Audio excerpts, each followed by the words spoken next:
Alright, now we're at the Golem in Sen's Fortress. We've gone ahead and rescued Big Hat Logan and raised our intelligence a bit, which is why we're now using the Sorcerer's Catalyst, as it's finally stronger than the Ulasil Catalyst. We've got two new spells. We've raised our intelligence to 36.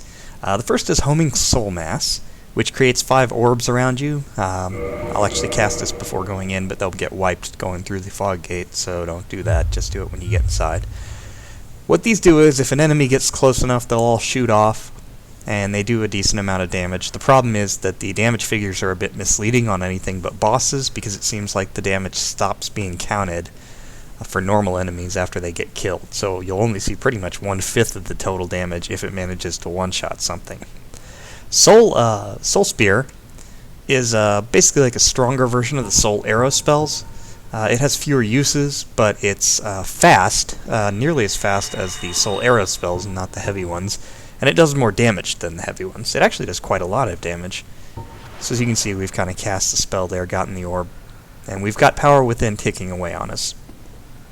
What I'm doing here is I'm using a setup where I have Power Within for the 40% additional damage, the Dust Crown and Bellowing Dragon Ring, so that's an additional like 50% somewhere in there.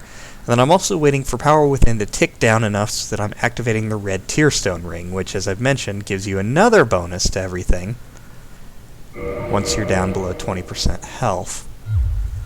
We just have to wait for it to tick.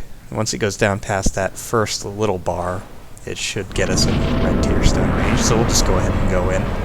The Iron Golem's going to take a minute to reach us anyway. Alright, now we're talking. Now we just walk up to him. Shoot him once, that's 1,000 damage. And you notice, 2569.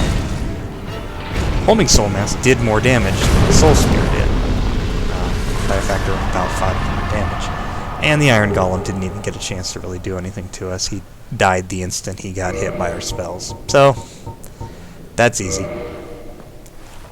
If you want it to be, that's how it can go for almost everything else.